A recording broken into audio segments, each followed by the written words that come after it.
Hey there, it's Pete over at the Sampleist, and today we are launching the first video in our Composing Tools series.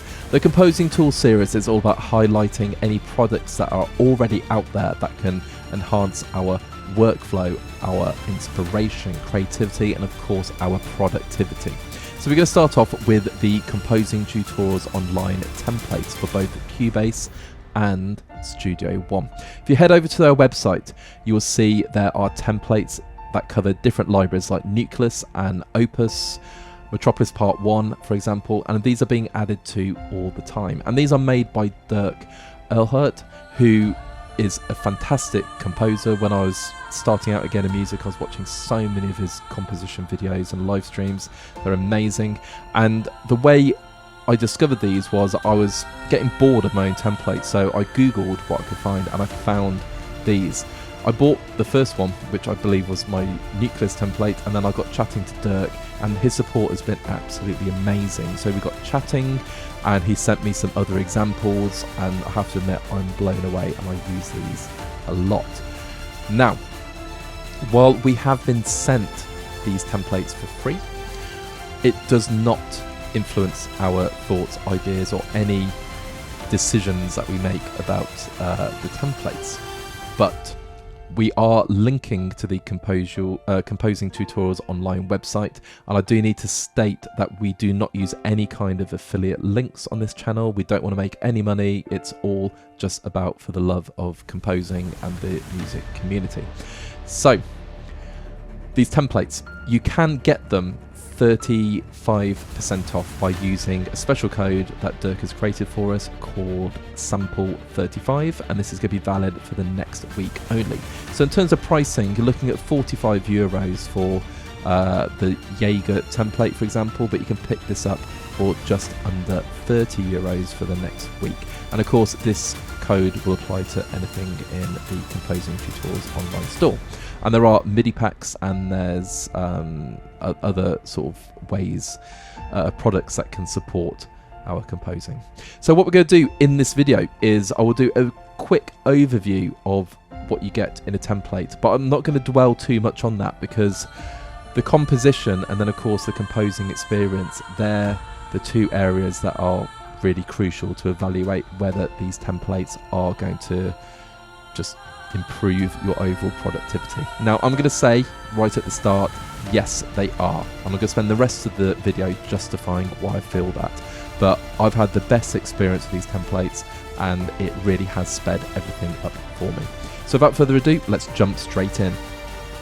And here we have the Composing Tutorials online Jaeger template for Cubase loaded up, and I've called it Jaeger Template Epic for the very reason that Jaeger is a huge library, and you have your orchestral content. So we've got the strings, got brass, got percussion, but it's coupled with sound design madness. So we've got synths, we've got tonal effects like Brahms and drones, and then you've got hits and risers and whooshes, and even some amazing cinematic vocals.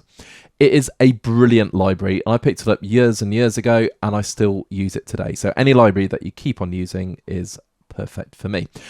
And you can see that I've just been scrolling through, so you can see what is in the content of this template, and there are 156 different tracks. Now if I was building my own template, I probably would give up before then. So there we go. Now underneath you can see group tracks. We've got the summing tier, we have the effects, and then you have your stems folder. So stemming is really quick and easy. And then you have a master, and you can pop on your own effects or plugins. So I've put on my Ozone Maximizer and Brick Wall Limiter from Cubase because that is what I use when I compose with. And then you're not going to use the input or output channels or the stereo out, but if you do have some media like a video with dialogue you want to compose to, you can actually make it so it's not within the music of the composition, so it won't get affected by any other plugin. So really handy. You can see the amount of work that Dirk has put in. I mean, this is amazing. All you got to do is just plug in. I say plug in, I'll not play guitar now. Just get composing. Now, if I click F3, you can see we have all the routing done for you. So I'm on the Grand Casa. If I click on the routing, you can see we've got percussion low, and everything is routed into high, low, long, short. So again, lots and lots of detail. If I was making my own, I might just do strings long, strings short. I wouldn't go high or low. So big time saver. And then you got your sends. So we've got reverb, delay, and there is a second reverb. What if you want to change the plugins or you don't own the plugins that are recommended? So let's just go to the effects, for example. So I'm on the vocal reverb, and there is Valhalla vintage verb on there. There's also Revelation, which I don't own. It's grayed out because I don't own it. There we go. But I do own Valhalla vintage reverb. But let's say I use Pro R from FabFilter a lot. All you got to do is just click that, type in what you use, not Pro, Fab. That will bring them all up. Pro R. And now on the percussion, I've changed the effects really, really quickly to be Pro R. Well, how quick is that? Really, really quick. Lovely. Now, if I want to change what is on the in the groups, so let's say strings long, we have nothing there. Let's just go to the groups. Okay, so we've got virtual mix rack. You can just adjust that as you see fit. If I go to the synth bass, for example, here, there's nothing there, so that's fine. So really, everything is set up for you to just adjust as you see fit. So nice and easy. And if you want to add or take away any plugins, you can. And then on every single plugin, there is a virtual mix rack as well. So you can just disable that if you don't use a Slate virtual mix rack. I do, so nice and handy that it's on there. But yeah, easy. They'll load up, they'll just be grayed out like you saw the other one, and you just adjust it as you feel the need. So really, really easy. So you don't have to worry about all these group tracks until you've composed. You just get in there. So let's just get in there. I'm going to play a violin one spiccato.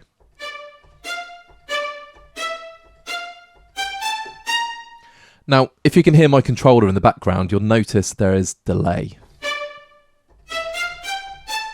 Okay, and that is because this particular instrument requires 250 milliseconds for the sample start. So you can see here, we have sample start is minus 250. So that's why you have that latency.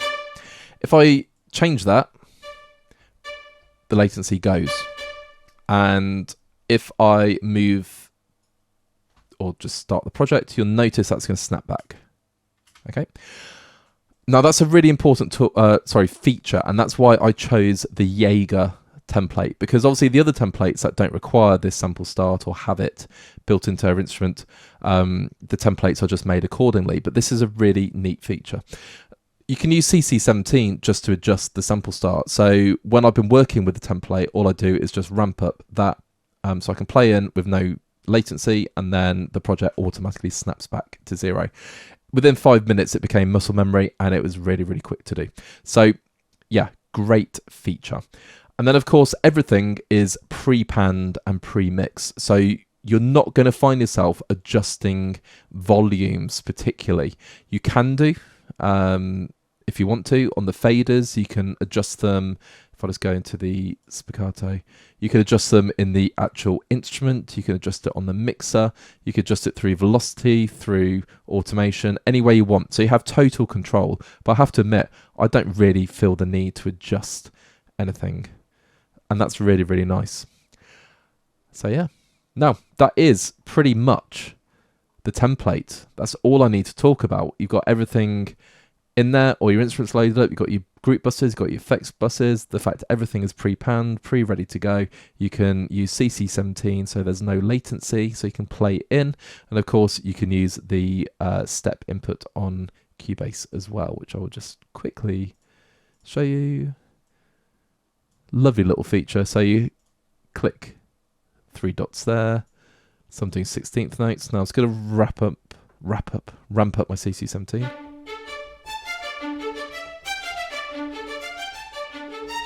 Okay. So even though the playback was a little bit spotty there, I'm just going to make this a bit more consistent. And really quickly, let's go back there. Okay, obviously I'll double up some notes somewhere by accident. Yeah, what a cool feature. So you are ready to go and ready to compose. Now what I've done is I spent 2 hours roughly composing this piece of music, but I did spend a good amount of time before just getting to know the template, as it were. And to be honest, there wasn't a huge amount to learn or anything to change really. It was good to go out the box and I could just get composing. Now I've made a little video. It does tell a little story about some horrible beings in space, and then some astronauts get ready and they go up and they somehow save the world, and then a lady looks into the sky in wonderment. There's my little story. 2 hours, because we don't have a huge amount of time to compose, because obviously we have a different content being made all the time. But I have to admit, it was probably one of the best 2 hours that I've spent in a long time, because it was just so easy to do.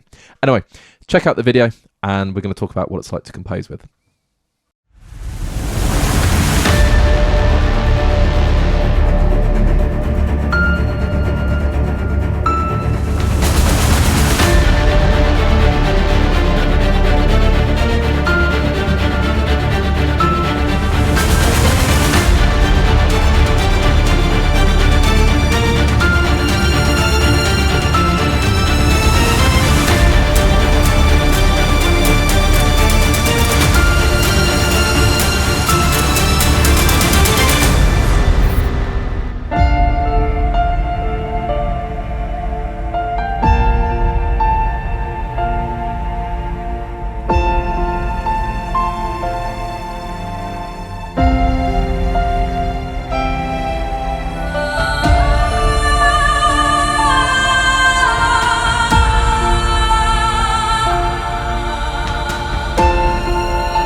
If you've ever seen any of our other videos, you will notice we always create a contextual composition and then we talk about the composing experience with the featured instrument. And I would argue that is the most important part of this video, because we are talking about composing with the Composing Tutorials Online Jaeger template. So we're not talking about a single instrument. I mean, we kind of are with Jaeger, but we're talking about the experience of using a template, which is something different. Now, the idea behind this series is to find ways we can save time, get inspired, and just improve our workflow in general. And this template has to do that. And I can say confidently, after 2 hours of composing, it really does. I didn't feel like I needed to change much about my workflow, but my goodness, was I quicker than usual. It was kind of like all of the instrumentation, all of the mixing, all of the panning, all of the effects, everything is already done for you. You just have to get in there and start composing. And that is where the beauty, I guess, the utility of this template, there we go, where that lies. And I'm not even going to talk about the group tracks and the ease of stemming, etc., and the mastering experience. That's all really, really, really quick and easy and well laid out, but just from a compositional point of view, absolutely spot on. So when you load up the project, you've got a blank canvas and you just get composing. So let's talk about the composition a little bit, and then we're going to talk about why I believe these templates are just gold. There we go. Now, started off with, let's just go down the bottom. Audio Imperia do amazing sound design, and the tonal effects are fantastic.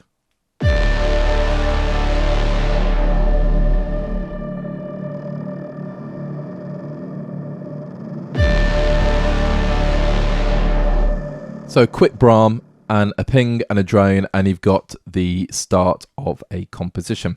Now, this brings me to my first point. I had to add my own pings. And the way I did that was just right click and duplicate track. So all of the routing, all of the effects, etc. is done for you. And then I just went into my instrument and just changed it to pings in Jaeger. Nice and straightforward. If I click F3, you can see the routing is done for you, and you've got all the effects you can use. So I wanted to make them sound spacious, so I put lots of reverb and delay on them, and they just sound spacious. Like we're lost in space, as it were. Really, really quick. So an easy start, but adding your own instruments is easy. So let's say you want to add something outside of Jaeger, you can easily. Which I did, and I'll talk about the piano very, very shortly, because I made one of my user errors there. And then I also added scenes from the multiverse in exactly the same way. Scenes from the multiverse is one of my first audio Imperial libraries. I use it all the time. The booms are incredible. So there we go. Now, I'm going to couple that with some sound design.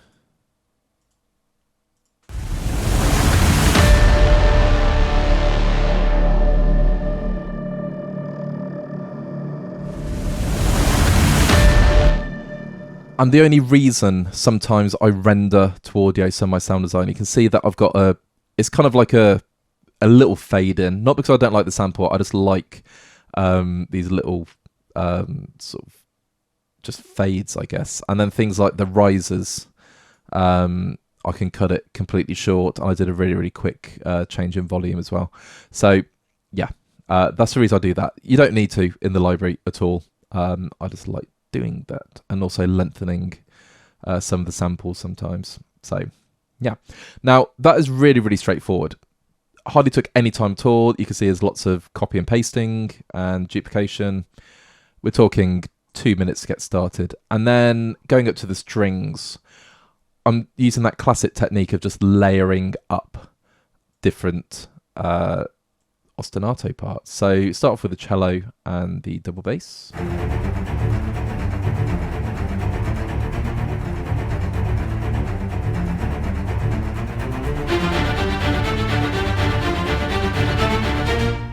They've got the violin and viola in octaves doing the spiccato. And I'll just use a really, really quick technique. So in Cubase, I love having the step input. So it's just this blue line, and you can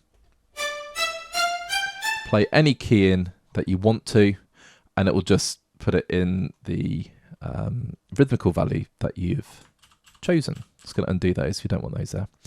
And then I did this one in, just use the American terms, eighth notes, and so I played these in just on the grid, and then copied them and went to sixteenths,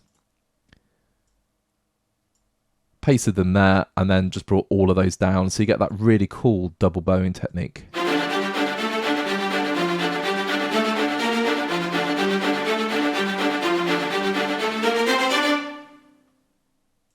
And then move that up to the violin. And you can see, I've no qualms in just showing this. I didn't do this. So you can see what the, you know, like tying the instrument name to it. I just copied and pasted right down from the cello and double bass and octaves. So when the violins come in,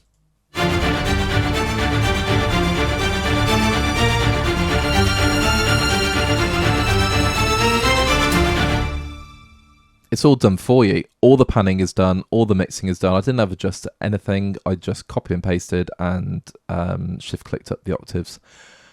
Easy peasy. And then I love bar-top pizzicato. It's all there ready for me to use. Cello and double bass, and I'm playing a rhythm that the drums are mimicking.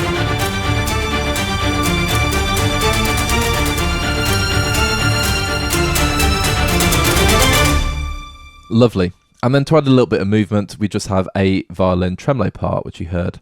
And that is copied down to the vocals. So if I just bring that down, it's going to say violin 1 tremolo.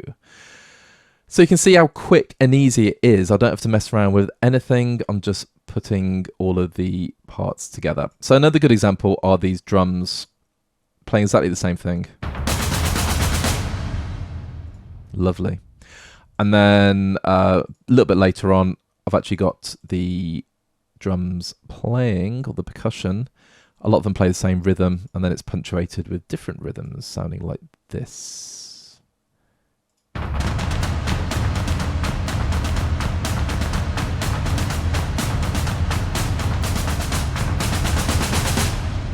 Beautiful. Now, something, again, to save time. I wanted on the drums, sorry, I'll just select a percussion part. There we go. I wanted that big echo, that big reverb. So again, I just press F3, found the instruments I wanted to add it on, and just dragged it like that. So simple. And then I can just change the room there. So I purposely put on lots and lots of reverb to make it sound ultra cinematic.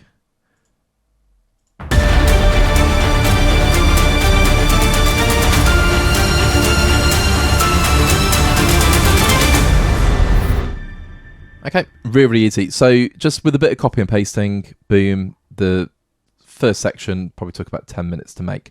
You'll notice there is a piano, so I'm going to talk about the piano now. The piano is not part of Jaeger. I do have their sound design pianos. I think they're amazing, but I wanted to try a third-party piano, so I'm not going to name what it is. However, when I added it, I decided to right-click and add track and add instrument. So of course I bypassed everything that was going on in the template, and it was fine while I was composing. But when I came to mix and master, I kept getting red lights on my meters. My meters? I was going to say metering. So yeah. And what I did, because I didn't duplicate the track, I then had to go in and do the routing myself. And of course, my sends, I've got nothing on there. So I wanted like a big reverb. So I added Black Hole, and I added my virtual mix rec. And that was a little bit annoying. And that's a good example of a user error, because that was me doing it completely wrong and kind of not...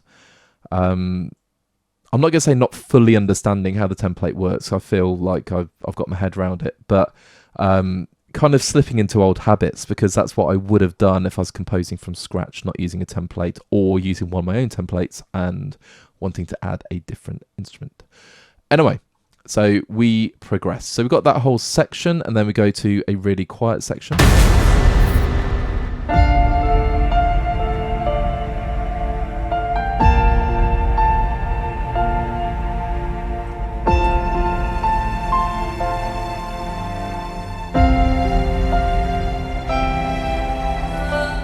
So there's hardly anything going on, and you can see my audio performance is completely in check, as it should be. Just playing some strings in one take.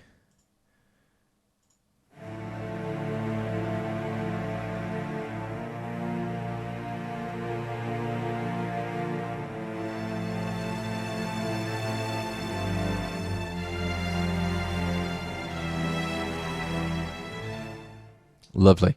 And this is where I would actually tidy up a little bit more my programming. So I can actually see that I copied... Actually, I didn't copy and paste over. I played this in, but I didn't quantize it, which is very, very silly, because you need to quantize this library. And I'm going to talk about that bit now as well. So it sounds a little bit off. If I do just play it in context, though,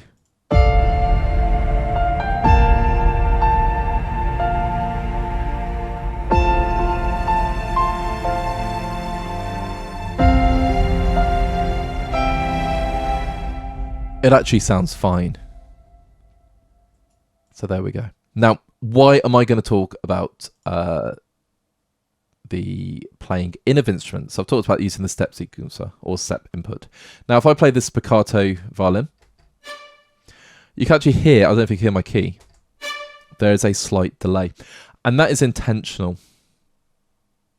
So if I click on the instrument, now Audio Imperia in their pyramid player, they have sample start, and you will notice it is 250 milliseconds in the negative, and the sample, like the start of it, is kind of like the noise, and the start of the sample, like the richness, as it were. You can play the sample and start it there, but you're missing out on a lot of sonic sampling goodness. So you want everything to be at minus 250 milliseconds. And what Dirk has done in the template is he's set any instrument that requires the minus 250 milliseconds negative delay, he's put that all on there. So if you're playing on the grid, if I use a spiccato part,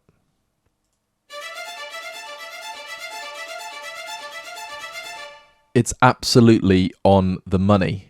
But if I just very, very quickly show you the difference, sample starts up there.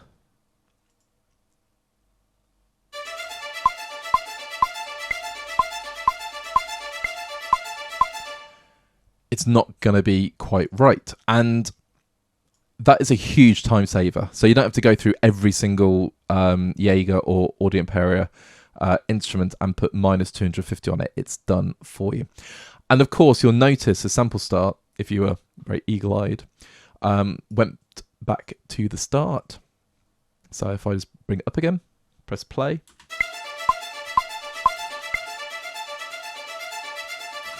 And then stop, it automatically resets, and that is incredible. However, let's say you're recording and you just don't want to keep opening the instrument and doing that so you can play with zero latency. Well, all you got to do is use CC17. So on my complete control, I'm using CC17. You can easily program any faders or anything you need to for CC17. And it's brilliant because, like I say, it just snaps back to the start. So when you play back your project, there is absolutely no issue whatsoever. So that for me is a huge time saver. Absolutely massive. And yeah, you start adjusting CC17 by second nature, like you would do CC1 for modulation. So yeah, amazing feature of it. So playing in, really, really simple. Programming or playing, absolutely lovely. Now the next section, just wanted a bit of a lift and to go into like reintroducing the instruments and go towards the end.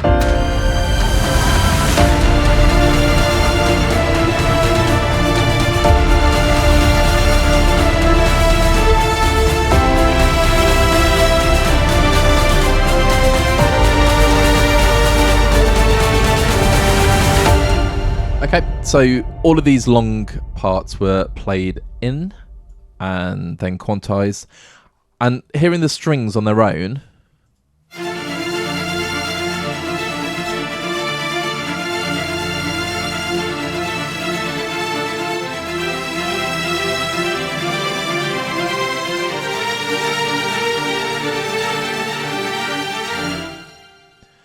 they sound absolutely brilliant. One thing, if I had a little bit more time, I would pay a little bit more attention to my programming there in terms of modulation. Because when I add the brass part, and I'm only actually using the 12 horns performance patch.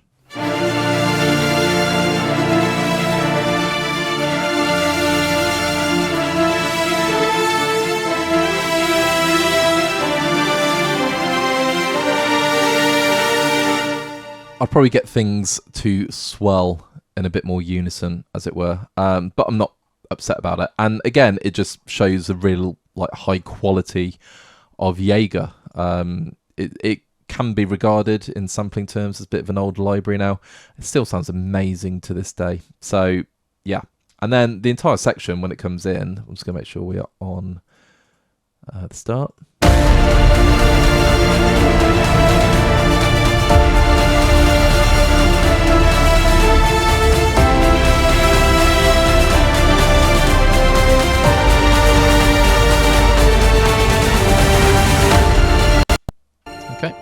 I double clicked the stop button there. That's my fault.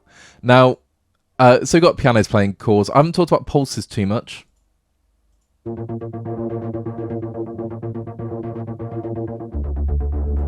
Love the pulses in Jaeger. And you can see I've doubled the melody with the vocal, but I didn't actually finish doing that. So if I just scroll up and let's just find that melody. Because we're recording on the grid, I can just chop that off. And I'm going to bring it down. Just double check where I was, around C4. Nice and simple, so that needs to come down an octave. And we have the vocal melody, which is actually muted at the moment. Whoopsie doozy.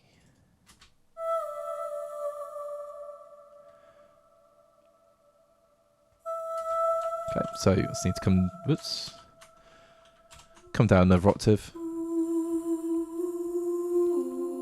And it's that simple, just adding another instrument, as in like orchestrating it, just copy and pasting and moving around. Even the pings, I just took the horn part on this occasion. I took off the last 2 notes there. There's still automation, doesn't actually affect the ping. Really, really quick. So there we go. And I've recycled the same booms and the same riser and the same hits. So that's a time constraint. But just listening to the full section.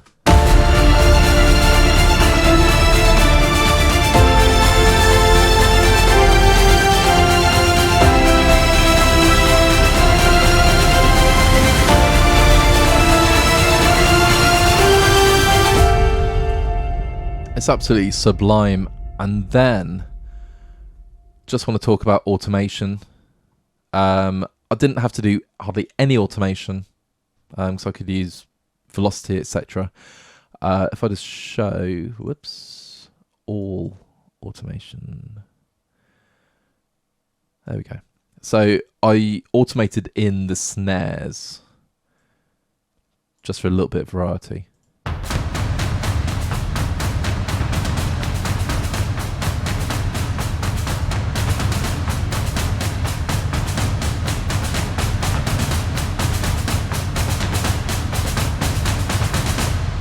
So you can automate to your heart's content as if you normally would, because that's a big part of my workflow before. So I've not had to tweak much of my workflow. In fact, hardly anything.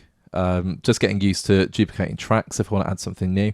And then the other part was the master. Now, I normally use the stereo out and I put my master chain stuff on there. But you don't use that at all. And that's a really, really great feature, because if you're scoring to film and there's dialogue, you can actually have the video completely outside of your project. So it's still playing in Cubase, but it's not going to be affected by volumes or different effects or whatever, so reverb, delays. You just have it as like a separate entity. So you can, I don't know, in terms of workflow, like, I feel that's a really big benefit. And then everything is just obviously on this master. Now, warning, I've just thrown some talent expanders on, some really quick things. This is not what I do normally. I've got an Ozone 9 setting. This is just me. When I was composing, I brought it down to -12 because I compose with like -15 decibels of headroom, and I wanted that headroom, so I just threw this on here while I was composing. So that's been on there all the way through. And I always have a limiter on, a brick wall, just the standard Cubase one, the stock one when I'm composing. But on here, I've used Smart Limit for the purpose of the video, so we don't go into the red. Got my usual Q3, so I'll take out anything below 30 Hertz and anything above 17,000 Hertz. And then I've got just taken off some mud around 350, which sets me off in a good place. And then I use Smart Compression, Smart EQ too. I love the Sonable plugins because they're just so quick and easy to use. Just wait for my project to save. Always save every 15 minutes. Learned that the hard way. There we go. Really good stuff. Smart Compression. I have used it. It would show, but I've since loaded up the project again. Goldfoss It's a classic, and there's always, do we put it straight before the limiter? Well, yes, you do, but then also I use Oxford Inflator. I just bang up the effect 100%. And which one goes there? And if you start using Soothe as well, you just kind of like, you've got three things that should go before the limiter. Anyway, just talking nonsense right now. And then, of course, Smart Limit. And you can see I've just brought it right down the gain again, because this is the walkthrough part of the video. And we got the limiter -1. And there we go. So using the master is really, really easy. And then the group tracks, if you are preparing stems, everything is done for you, which is amazing. So you got your stems here, you can just solo them off, or in your Cubase export, you can just set what you want to and just do everything in one go. It's incredible. Everything is there. Sometimes back in the day when I used to be very, very disorganized with my projects, I'd be stemming an album off and it would take me about 10 hours. You do this in one click now, using this template. And of course you can set your own templates up to do that. That's fine. I'm just dreadful. So having that, I could stem this track, like I say, in one click. So brilliant. What I'm going to do now is just summarize why I feel these are, for us composers, absolute gold. As ever, I have some closing thoughts about this CTO composing template for Jaeger, and you can apply these to the other templates as well that are on the CTO website. Now, first of all, you're maximizing the capability of the library. There are so many tracks. There's over 150 in the Jaeger template, and I have to admit, if I was building my own template, by about track 60, I'd probably turn the computer off, go and get a coffee, do something different, because I'll be bored of balancing everything and panning everything and putting -250 milliseconds on only the tracks that need it, and I'd probably give up. So straight away, that is just worth the price of admission alone. And everything is mixed and balanced and it's ready to go. You have a blank canvas, you just get composing.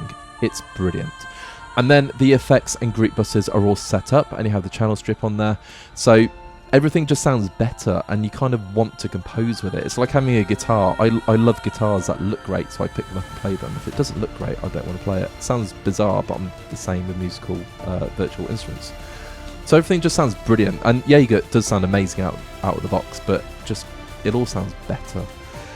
And you can swap out your own plugins as well just by clicking on them. So the Nucleus template, I added my plugins. It took me 10 minutes to just completely change the entire template. Really easy.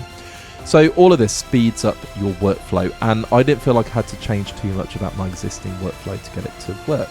And of course you can use your own master bus and your own plugins. That's really, really straightforward. And you can add media to compose outside of the project, as it were. So because you're using your own master bus, the video, for example, you might use will not be affected by it because of the way the template's routed and set up.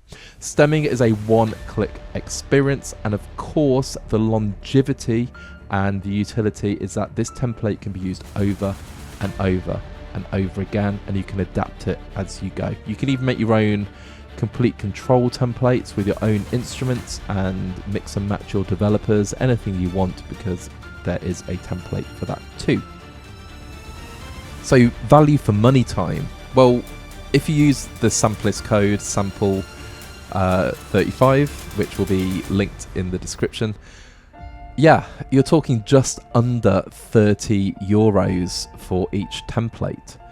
It's an absolute bargain. It's going to save you hours and hours and hours of work. I have spent literally days creating templates. I'm just about to start a new album, and I created a template for it, but now I'm just going to use one of the complete control templates and just create my own from that, because it's hardly going to take me any time. I still get the same quality.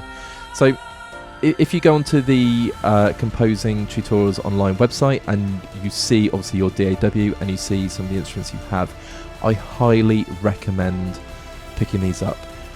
It's just going to speed up your production so much, and it's going to speed up your workflow, and that is the name of the game for us composers, because we always work to time constraints, or you may not have some like you might have writer's block, for example, and again this will inspire you to get writing because all the sounds are just there. You're not hunting for sounds, it's just there in front of you.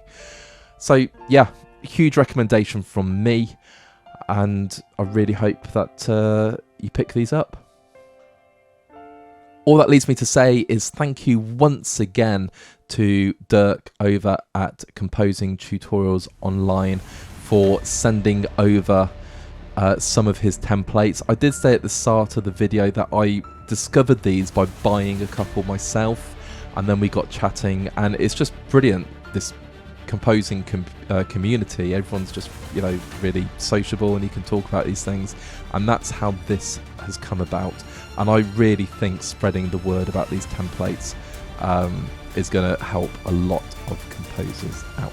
If you like what you heard, feel free to leave a comment on the video. Let us know what would you use these templates for, maybe how you might adapt them. Maybe you've already bought them, you can explain your own composing experience with them as well. And of course, leave a like on the video and check out our other videos on YouTube. And of course, if you've not done so already, please subscribe. We're getting very close to our 1,000 subscriber goal, which is one of our first goals. And of course, head over to thesampleist.com to see a little bit more about what we're all about. Until next time, have a great day and take care.